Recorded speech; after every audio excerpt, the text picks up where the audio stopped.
बताना था। सारी दुनिया में हम लोगों के अंदाज निराले हैं, सारी दुनिया में हम लोगों के अंदाज निराले हैं, हम बाबा वाले, सुनो जी हम बाबा वाले हैं। ओम साई राम, नमस्कार, this is Sai Puja channel पर आप सभी साई भक्तों का तहे दिल से स्वागत, अभिनंदन, ढेर सारा बाबा का प्रेम। और हमारे साथ आज बैठी हैं हमारे चैनल पे सबसे पहला कमेंट करने वाली इशिका पांडे जी। तो आज इशिका यहाँ पर आ चुकी हैं और बहुत बड़ी खुशखबरी लेके आई हैं। ओम साई राम इशिका। ओम साई राम दीदी, ओम साई राम। कैसे हो आप? मैं बहुत अच्छी हूँ, मैं गाजियाबाद से आई हूँ। और सबसे पहले मैं बताना चाहूँगी कि मैं आपके चैनल की, आपके नहीं हमारे चैनल की बहुत ज़्यादा आभारी हूँ, जिसकी वजह से मेरा पूरा माइंडसेट चेंज हुआ है और मैं तरक्की कर रही हूँ दिन रात, धीरे धीरे ही सही, बाबा की और आप सबकी प्रार्थनाओं के और प्यार की वजह से। तो आप सबका ढेर सारा शुक्रिया अदा करूँ ना, वो भी कम है। कैसे जर्नी स्टार्ट हुई बाबा और आपकी? जैसे कि मैं आपके चैनल पर पहले भी इंटरव्यू बता चुकी हूँ कि मैं कनेक्टेड तो बाबा से बचपन से हूँ, जब से मेरा जन्म हुआ है। मम्मी मंदिर लेके जाती थी, पर जो मेरा बाबा से इमोशनल अटैचमेंट है वो 2023 से हुआ है, आपके और हमारे चैनल के थ्रू। साई पूजा के हाँ जी, बिल्कुल। तो मैं अपना एक रीसेंट का एक्सपीरियंस शेयर करना चाहूँगी अभी। तो ये सितंबर की बात है, मैं शिरडी आई थी अकेले, क्योंकि मैं चाहती थी, जैसे मैं MBA कर रही हूँ तो कल को कहीं जॉब लगेगी तो आना जाना आना चाहिए। तो मैंने बस घर में बाबा के सामने बोला कि मुझे शिरडी अकेले आना है एक बार। तो मम्मी से बात की, पापा से बात की, तो वो मान गए कि हाँ चलो कोई बात नहीं, वहाँ पूजा दीदी भी है, अपने जानने वाले लोगों को इतनी डर वाली बात नहीं है। तो उन्होंने फिर मुझे अलाउ कर दिया आने के लिए। और मुझे विश्वास था कि अगर मैं अकेले आना जाना बाबा के दरबार से शुरू करूँगी ना, कभी कुछ गलत हो ही नहीं सकता। बिल्कुल। और वो बात बिल्कुल सच हुई। तो हुआ यूँ कि मैं जब आई सितंबर में यहाँ पे, तो मैं मंदिर में गई दर्शन करने। जब वहाँ से एग्ज़िट होता है तो बाबा का जो गुरु स्थान है, नीम का पेड़, वहाँ पे एग्ज़िट होता है। तो मैं वहाँ जब आई, मैं परिक्रमा कर रही थी नीम के पेड़ की, तो सब लोग खड़े हुए थे लालच में कि पत्ता गिर जाए। मैं भी खड़ी थी। इतनी हज़ारों की भीड़ में एक 10-11 साल का बच्चा मेरे पास आया। वो किसी के पास नहीं है, सिर्फ मेरे पास आया। मुझसे कहता है कि दीदी आपको नीम के पत्ते चाहिए? तो मैंने बोला हाँ भाई चाहिए तो मुझे।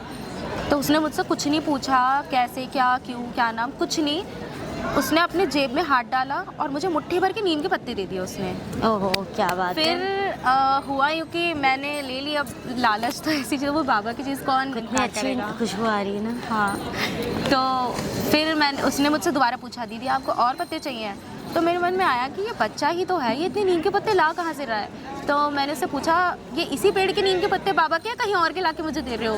तो कहने लगा नहीं आप खा के देखो पहले। दीदी आप विश्वास नहीं मानोगे, मैंने जो पत्ता खाया एकदम चीनी जैसा मीठा, वो एकदम हाँ? चीनी जैसा मीठा पत्ता। मुझे और विश्वास हो गया कि हाँ ये इसी पेड़ के पत्ते हैं। और उसका एक छोटा भाई भी था, उसने अपना नाम सोनू बताया था। उसका एक छोटा भाई था 7-8 साल का, दोनों भाई थे। तो उसने मुझे दोबारा मुट्ठी भर के नीम के पत्ते दे दिए। फिर मैं उससे पूछने लगी कि बेटा आपका नाम क्या है? तो उसने बताया मेरा नाम सोनू है। मैंने बोला कहाँ रहते हो, क्या मम्मी पापा? तो उसने बताया हमारे मम्मी पापा नहीं है और हम दोनों भाई हैं। तो मैंने पूछा खाना पीना कपड़े सब कैसे करते हो? जिक्र ही कहाँ किया है। तो फिर उसने बताया कि खाना जैसे कहीं बटता है मिल जाता है तो खा लेते हैं, नहीं तो ऐसे ही रहते हैं। तो मुझे थोड़ा सा तरस आया, तो मैंने अपनी तरफ से जितना हो सका मैंने सेवा दी, उन्हें थोड़े से पैसे दे दिए कि चलो तुम लोग कुछ खा लेना। और दोनों भाई इतने, मेरे को पता है मैं सच को, मुझे अंदर से लीला है, वो आपको थोड़ी ना बताएंगे कि मैं मुझे अंदर से आभास था कि बाबा है। मैं उन्हें देखे जा रही हूँ, मेरी आंखों से आंसू गिर रहे हैं। अभी हम आपका इंटरव्यू कर रहे हैं, खुशबू देख रहे हैं, फ्रेग्रेंस हाँ कितनी तेज है। और दूर दूर तक आपको कहीं अगरबत्ती दिख रही है? नहीं बिल्कुल भी नहीं, खाली हो रही है शिरडी, तो रात हो रही है। बहुत ज़्यादा खुशबू है, बहुत ज़्यादा। माय गॉड, बाबा हमारे साथ हैं। हाँ तो हुआ। और ये देखिए ये 2 शेर बैठे हुए हैं, बहुत ज़्यादा। क्या पता बाबा ही हो किसी रूप में। मैंने कहा ना इतनी तेज खुशबू, कहीं आप अगरबत्ती देख रहे हो? मेरे हिसाब से तो कहीं नहीं लगी। बहुत खुशबू है, बहुत ज़्यादा मोगरे की खुशबू आ रही है। हाँ, फ्रेग्रेंस बहुत तेज़ है, स्ट्रॉन्ग फ्रेग्रेंस है। बाबा आप कहीं भी हो आशीर्वाद दो। अच्छा, और आपकी यार लाइफ में और क्या क्या चेंजेस हुए सितंबर से अब तक? हाँ तो मैं आपको आगे का एक्सपीरियंस बताती हूँ, पूरा सुनिए।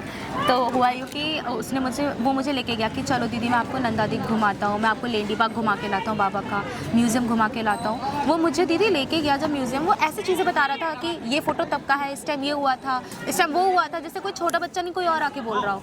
और जो उसमें लिखा हुआ है ना कि कोई किसी के मन में आएगा कि वहाँ तो सब लिखा हुआ है, पढ़ के सुना रहा होगा, वो इतनी डिटेल की बातें बता रहा था जो उसमें लिखी भी नहीं थी, वो बता रहा था। फिर मुझसे कहने लगा दीदी आप ये छूना चाहते हो ये सामान? मैंने हाथ जोड़ ले, मैंने कहा हाथ छूना तो चाहती हूँ। तो कहने लगा आप दिवाली के टाइम आइएगा यहाँ पे, तब आप इसे छू सकती है, अलाउ कर देंगे। मैंने बोला ठीक है। और ऐसा सौभाग्य मेरा उस बच्चे की वजह से, मुझे भी नहीं पता ये बात, तो ऐसा सौभाग्य उस बच्चे की वजह से, जैसे हम बाहर आए तो उस टाइम बाबा की मध्याह्न आरती कंप्लीट हुई थी, तो जो बाबा का भोग का प्रसाद है ना वो वहाँ बट रहा था, मैं भी लाइन में लग गई। तो वो दोनों बच्चे जब भी नीम के पेड़ से पत्ते गिर रहे, दोनों भाई लाल आके, मैं लाइन में लगी हूँ प्रसाद के लिए और मुझे पत्ते दे रहे, और सब लाइन में देख रहे थे कि इसी लड़की को पत्ते क्यों दे रहे हैं दोनों भाई, ऐसे मुझे पत्ते दे रहे थे। फिर जब मैं प्रसाद लेके आई तो वो बच्चा मुझसे कहता है दीदी आप मुझे अपने साथ ले चलो। मैंने कहा भाई मैं दिल्ली से आई हूँ, मैं यहाँ रहती नहीं हूँ, मैं कैसे लेके जाऊँ? तो बोलने लगा आप कहाँ रुकी हो? मैंने बोला मैं साईं आश्रम भक्ति निवास में रुकी हूँ।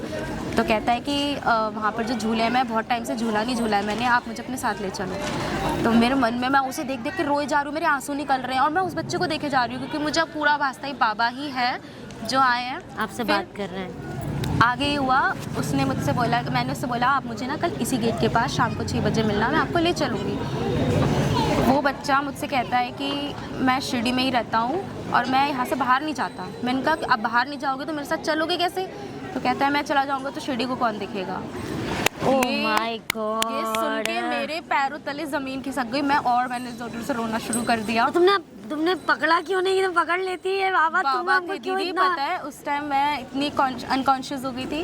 फिर वो बच्चा चला गया अपने भाई के साथ। अगले दिन मैंने एक बार नहीं, मैंने 10 बार पूरी शिरडी के चक्कर मारे। मैंने उस गेट पे उसी टाइम आज तक बच्चा वो नहीं मिला वो बच्चा। फिर मैंने हार के, वहाँ पे सिक्योरिटी गार्ड और पुलिस वाले अंकल रहते म्यूज़ियम के बाहर, मैंने उन्हें बताया कि ऐसे ऐसे मुझे कल एक बच्चा मिला है, और उसने अपना नाम सोनू बताया, उसका एक छोटा भाई भी है। उसने मुझसे बोला था वो यहाँ आएगा मेरे साथ जाएगा। तो उन्होंने बोला इस नाम का यहाँ कोई भी नहीं है। बोलते हैं हम यहाँ दिन रात ड्यूटी करते हैं, हमें पता है यहाँ पे इस नाम का कोई बच्चा नहीं है। और आप मैम खुद सोचिए कि 10 बजे के बाद यहाँ मंदिर के पुजारी नहीं रहते, सिक्योरिटी चली जाती, तो वो छोटा बच्चा क्यों रहेगा यहाँ पे? मैं इतना माय गॉड मतलब साक्षात बाबा के दर्शन हो गए। मैं तो उस दिन ट्रेन में अगले दिन जा रही थी, मेरे दिमाग में वही चलता रहा और मुझे इतना तेज़ फीवर हो गया ट्रेन में। फिर मैंने ये बात धनंजय मामा को बताई, तो मामा बोलते हैं कि बेटा वो बाबा ही थे, अगर मैं तेरे को उस टाइम बोलता ना तेरे को बुखार चढ़ जाता, क्योंकि इन चीज़ों की शक्तियाँ इतनी होती हैं ना कि हम जैसे मामूली लोग झेल ही नहीं सकते हैं। कह रही मैंने उस समय इसलिए नहीं बताया था, वो बाबा ही थे जो तेरे पास आए थे, और मेरे को अंदर से पूरी फीलिंग आ रही थी वो बाबा है। और जब उन्होंने बोला ना कि मैं शिरडी में रहता हूँ, मैं चला जाऊँगा तो शिरडी कौन देखेगा, तब तो मेरे आंसू एकदम पानी की तरह बह रहे थे, जैसे आंखों से नल चल रहा हो पानी का। उस दिन से तो अब तक मैं इतनी, और मैं उसी में खो गई हूँ।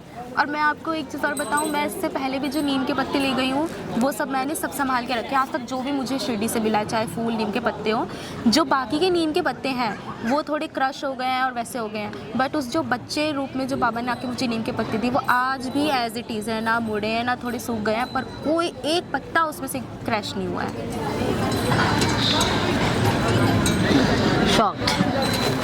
और उसके अगले दिन भी सुनिए, मैं दोबारा परिक्रमा कर रही थी मंदिर की, तो वहाँ बहुत तेज़ खुशबू आ रही है। हाँ, मुझे तो बहुत ज़्यादा आ रही है। एक बाबा जी बहुत ज़्यादा पे नीम के पेड़ के साइड ही, मैं वहाँ तब खड़ी थी। अगले दिन फिर लालच तो आता ही है बाबा की चीज़ों की कि अगली बार कब आना होगा। तो उन बाबा जी ने देखा कि लड़की खड़ी है, उनके हाथ में नीम के पत्ते थे, वो मेरे पास आए, उन्होंने मुझे 2 नीम के पत्ते दिए, मान लो श्रद्धा सबूरी हो जैसे, और उन्होंने मुझसे कुछ नहीं कहा, वो सीधे चले गए। तो मेरे आगे 2 लड़के और थे, उन्हें लगा कि इस लड़की को दिए तो शायद हमें भी देंगे, उन्होंने उन बाबा जी के सामने हाथ फैलाए तो उन्होंने पत्ते नहीं दिए, वो सीधे चले गए। तो वो लड़के मेरा मुंह देख लेते कि इसको पत्ते क्यों दिए, हमें नहीं दिए। और बाबा का कुछ तुम्हें जैसे लगा, अभी सुना है कि तुम्हारी कुछ जीवन में भी रिसेंट परिवर्तन आया है, क्या वो क्या चीज़ है? वो ये है कि जैसे कि मैंने आपको पहले भी बताया, मैं MBA कर रही हूँ, मेरा फाइनल ईयर है। तो फाइनल ईयर में कंपनीज आनी शुरू हो जाती हैं, कॉलेज में प्लेसमेंट शुरू हो जाता है। तो मैं बाबा से कहती थी बाबा कंपटीशन बहुत ज़्यादा टफ है, क्या होगा कैसे होगा मुझे नहीं पता, आप संभाल लेना, मुझे एक अच्छी नौकरी दिलवा दो। मैं यही बोलती थी, और रोज़ बाबा के मैसेज आते हैं मेरे पास इंस्टाग्राम पे कि मैं तुम्हें अच्छी नौकरी दूंगा, तुम टेंशन मत लो, सब सही होगा। मैं बोलती थी बाबा कैसे होगा, और आप सब लोग विश्वास नहीं मानेंगे, मैंने 1 नौकरी मांगी थी बाबा से और मुझे बाबा ने 2 नौकरियां दे दी हैं, 2 कि मैं खुद कंफ्यूज हूँ किस में ज्वाइन करूँ किस में ना करूँ, और वो भी इतनी अच्छी कंपनीज़ में। मेरा एक सिलेक्शन हुआ है एयरटेल कंपनी में एज अ मार्केटिंग मैनेजर। नौकरी मिल गई। एयरटेल में हुआ है मार्केटिंग मैनेजर, और दूसरा जो मेरा हुआ है वो बैंगलोर में हुआ है इंटेलीपाथ कंपनी में, और दोनों का पैकेज बहुत ही अच्छा है। क्या बात है। लोगों को क्या संदेश देना चाहेंगी? मैं लोगों को यही संदेश देना चाहूँगी कि आप जैसे कि बाबा के 2 मूल मंत्र थे, श्रद्धा और सबूरी। तो श्रद्धा तो सब रखते हैं कहीं ना कहीं, किसी हर फॉर्म में बाबा है। बाबा कहते हैं सबका मालिक एक है, आप किसी को भी पूछे अल्टीमेटली वो बाबा तक ही आपकी पूजा अर्चना पहुँच रही है। पर ज़रूरत है तो सबूरी की। ये मेरा खुद का एक्सपीरियंस है कि श्रद्धा, मैं शुरू में मैं भी ऐसी थी, मैं बहुत डेस्परेट थी, शॉर्ट टेम्पर थी कि इमीडिएटली चीज़ें चाहिए, पर बाबा कभी सब्र दे नहीं देते।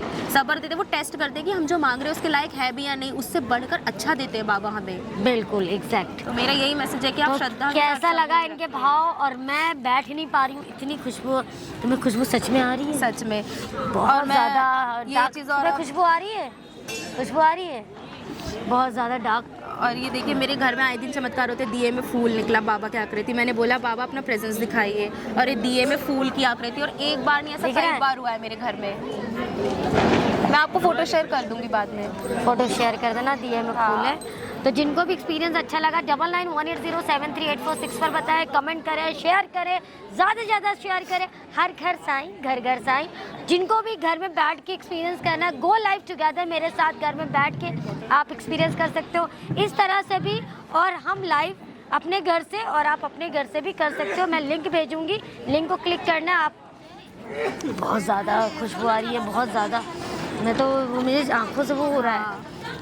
और मैं एक चीज़ और दीदी ऐड करना चाहूँगी कि मैं आपकी इतनी बड़ी आभारी हूँ एक चीज़ के लिए, मैं आपको कभी नहीं भूल सकती। वो ये कि आप ही के द्वारा मैं धनंजय मामा से मिली। आप ना मिलवाती ना तो मैं उनसे मिलती नहीं, और मैं सच बताऊँ मैं उन्हें अपने सगे मामा से बढ़कर मानती हूँ। वो मेरे इतने अच्छे मेंटोर हैं ना, मैं आपकी ज़िंदगी भर इसलिए आभारी रहूँगी, मैं आपको भूल नहीं सकती।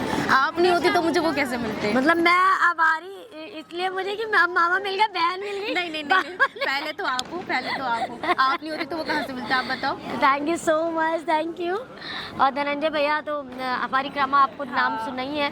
तो परिक्रमा हम लोग कल गुरुवार है ना, परसों है, कल गुरुवार है। तो कल हम लोग वापस मुलाकात करेंगे, परिक्रमा हम करेंगे 7 बजे जब मैं आती हूँ ना खाना खिलाने के लिए। उसके पहले मैं जल्दी आने की कोशिश करूँगी, खाना भी बच जाएगा और परिक्रमा भी कर लेंगे, ठीक है? तो बस हम लोग ऐसे ही करेंगे प्यार आप लोगों से। कैसा लगा हमारा प्रेम, हमारी बातें हमें ज़रूर बताएगा। ओम साई राम, जय साई राम।